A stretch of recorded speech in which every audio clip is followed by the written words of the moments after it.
చిన్న ప్రశ్న. మన ఆరోగ్యాన్ని నిత్యం నెమ్మదిగా చంపే ఒక అదృశ్య శత్రువు మన చుట్టూ ఉందని మీకు తెలుసా? మీరు నిద్రలో కూడా దాని చేతుల్లో బలవుతున్నారు. మీ గుండెకి భారీ దెబ్బలు తగులుతున్నాయి.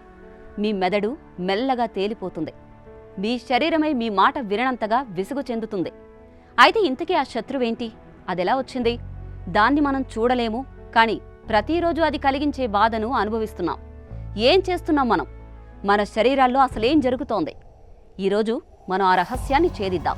మన చుట్టూ కనిపించని ఓ మహాయుద్ధం నడుస్తోంది. ఆ యుద్ధం పేరే శబ్దం. మనం గమనించాం, కానీ మన శరీరం మాత్రం తెలుసుకుంటోంది. శబ్దం వలన మన హృదయ స్పందన పెరుగుతోంది. చెమటలు ఊరిపోతున్నాయి. ఒత్తిడి హార్మోన్లు ఉప్పొంగుతున్నాయి. ఒక్కో చిన్న ధ్వని, ఒక్కో ముక్కగా మన ఆరోగ్యాన్ని కొంచెం కొంచెంగా కొరుక్కు తింటోంది. ట్రాఫిక్ గోలలు, విమానాల శబ్దాలు, బహిరంగ వేడుకల సందడులు ఇవన్నీ కలిపి ఓ అదృశ్యమైన ముప్పుగా మారుతున్నాయి. ఇక అందరూ చెబుతారు కదా, శబ్దానికి అలవాటు పడిపోతామని. కానీ నిజమేంటంటే మన చెవులు నిద్రలో కూడా మూసుకుపోవు. శబ్దం ఎప్పుడూ మన మీద ఒక కన్నేసే ఉంచుతుంది. మన గుండెను మెల్లగా కుదిపేస్తుంది. మన నరాలు బిగిస్తుంది. ఈ నిత్య ఒత్తిడితో మన శరీరం తల్లడిల్లి చివరికి గుండెపోటు, అధిక రక్తపోటు, టైప్ 2 డయాబెటీస్ లాంటి అనారోగ్యాలకు దారితీస్తుంది. ఒక మోటార్ సైకిల్ హారన్, ఒక రోడ్డు గోల, ఒక రాత్రి పార్టీ ధ్వని ఇవన్నీ మన శరీరాన్ని మెల్లగా విచ్ఛిన్నపరుస్తున్నాయంటే నమ్మగలరా? ఒక్కో శబ్దం మన గుండె కొట్టుకునే తీరును మార్చేస్తోంది. మన మానసిక స్థితిని ఛిద్రం చేస్తోంది.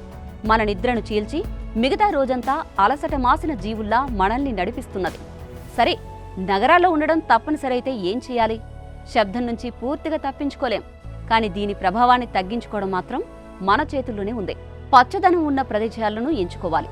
రద్దీ మార్గాల నుంచి దూరంగా నడవాలి. రాత్రిపూట అవసరమైనంత వరకు మాత్రమే శబ్దాన్ని అనుమతించాలి.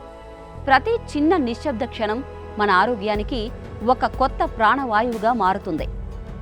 కానీ అసలు ప్రశ్న ఇదే, మనం జీవిస్తున్న ఈ నగరాల్లో నిశ్శబ్దం ఎంతవరకు సాధ్యమవుతుంది? ప్రతి కొత్త సిటీ ప్లాన్, ప్రతి అభివృద్ధి ప్రాజెక్ట్ మరింత ట్రాఫిక్, మరింత గోలను తీసుకొస్తున్నాయి. మేము నిర్మిస్తున్న కొత్త ప్రపంచం మమ్మల్ని మింగేస్తోందా? మన పిల్లలకు కూడా ఇలాంటి రాత్రులు, ఇలాంటి గగుర్పాటు కలిగించే గోలే మిగులుతుందా? మన ప్రగతిలో శబ్దం వల్ల అనేక సమస్యలు పెరుగుతున్నాయి. పట్టణాలు పెరుగుతున్నాయి. ఇటు టెక్నాలజీ దూసుకుపోతోంది. కానీ మన మానవత్వం మాత్రం మెల్లగా శబ్దాల ఉక్కిరిబిక్కిరిలో చిక్కుకుంటోంది. నిశ్శబ్దాన్ని కోల్పోయిన ప్రపంచం ఎలా ఉంటుందో ఊహించగలరా? చెట్లు లేకపోతే ఏం జరుగుతుందో తెలిసినట్లే నిశ్శబ్దం లేకపోతే ఆరోగ్యం ఎలా క్షీణించబోతుందో మనం ఊహించాల్సిందే. అందుకే ఇప్పుడు మనం ఆలోచించాలి. మన చుట్టూ శబ్దాన్ని మితిమీరి పెంచుకుంటూ పోతే మన జీవితం ఎలా మారిపోతుందో. ఓ రోజు మనిషి నడిచే ప్రతి అడుక్కు గోలే ఎదురైతే మన గుండె ఎంతవరకు తట్టుకుంటుందో.